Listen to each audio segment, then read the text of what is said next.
Beauty and desire. Yes. Ah! What can of worms are we opening here? I'm not sure yet. Okay, so open it's them. exciting. Okay. Pry away. Does everyone have a different mental makeup? Well, I kind of think they of course they do, but Yeah, well, everybody's totally different. right, and Everybody's completely different. Everybody sees the world in a totally different perspective. They understand things in a totally different way. To understand another person, you have to come to their level, and you have to really, it's more like telepathy along with the language to get what's going on. But most people don't understand each other. One person's talking about something, someone else hears something else entirely, and that's how this world goes on. right. So if someone had, say, a problem, not something that might work for you might not work for that. Oh, it person. definitely won't work for somebody else, because everybody's different. That's why a lot of the great teachers won't give out lessons on how to do it, because it works for one person, but what works for one person is not going to work for another person. It's going to be another person's poison, and it's just, you know. The word right in general I is not remember really Kaliananda talking about that there was several of his disciples he wouldn't allow to meditate. You know, it would short circuit them. So everybody's different. Yeah, you can't teach lessons if it's going to be different for each person. Per se. You take each soul that comes to you, you best you can attune to their level. You don't try to bring them up to your level, because they ain't going to understand a word you say. So you try to tune yourself to their level, and at that level you try to communicate in that language. So if you meet a normal person, it's free will. Of course you have free will. You meet a spiritual person, we're screwed. There's no free will whatsoever. And they're both equable, and they both are real. But it's the perspective that changes. And once again, it boils down to it's all conceptual, and it's all the crap in your head. And if you could clean that out, then you got it. And the only way to clean it out is chop that little tree out by the roots. Who am I? Ooh, Right. okay. Go back to the who am I. Yeah, well, that's all you're going to hear from me. That's good. It's good to have the repetitiveness, the constant reminders of it, because it's easy to slip back into the other. Now, what were we talking about? Well, beauty and desire. And Beauty and desire. Yes. What the hell is beauty? I What do guess- you mean by that word, lady? I guess you sort of answered just now, too, how everyone is different. What's beautiful to them is different to others, too. Oh, God, yes. You know, something could be ugly, like terribly ugly, and somebody in the world's going to find it the most beautiful thing in the world. Who's to say they're ugly? Who's to say they're beautiful? What are you comparing them to get this? You know, I don't get it. Right. I guess there's not a lot of questions here. I just there's just a lot of confirmation in the way people see the world. I believe that we all do have different perspectives, and most things are situational. Everyone is the creator. When you wake up, you recreate the whole thing. And it's all your creation, and nobody will accept it as that.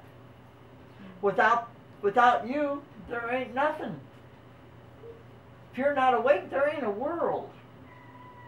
Right. No matter what we out here think, to you there is no world, and that's true because you haven't created it yet. You're whatever the heck it is, because you know. Yes.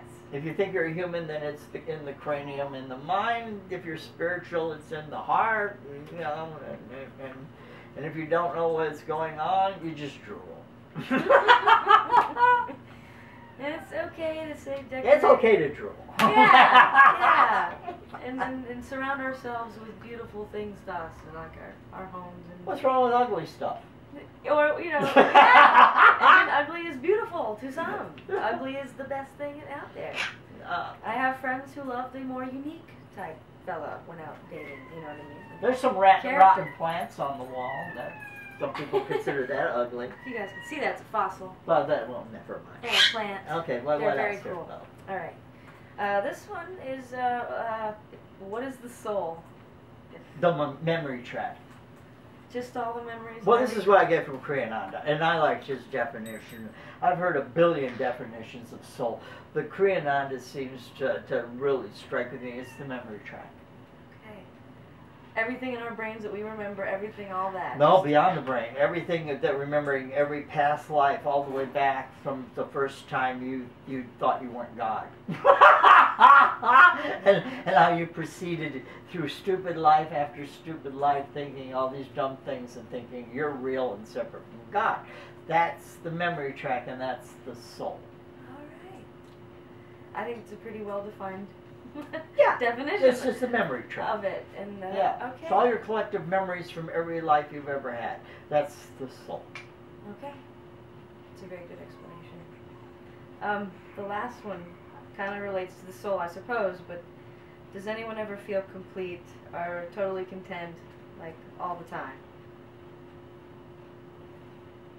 No, because when that takes place, they don't exist, so then they aren't anyone, so no. So being content. So as long as you are a human being and you think you're the body, no. As long as you think you're the body. No.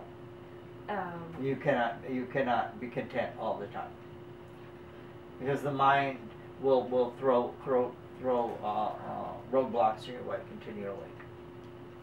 The mind always deals in half-truths and lies to you constantly, and nobody ever sees it. So there's moments of contentness, and that's... There's moments. There's moments of joy. But actually what moments of joy are is that you reach a pinnacle where you just let go, and then your true nature bubbles forth, and you get a little taste of it. And if you just hold on to your true nature all the time, it's just everything's funny. Wow. It's hysterical. Do you think when it's fun. When trying to be diplomatic in certain situations where people need to be diplomatic? Why are you trying to do anything? Yeah, that's a good question itself. Yeah. Trying means that you're attempting to yoke your environment, and instead you should yoke yourself.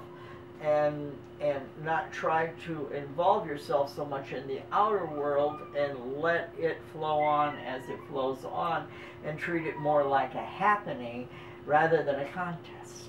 And if you were just, say, more you and detached, then it would work out the best for Less you itself and anyway. more I. Less you and more I. I. Yes, I.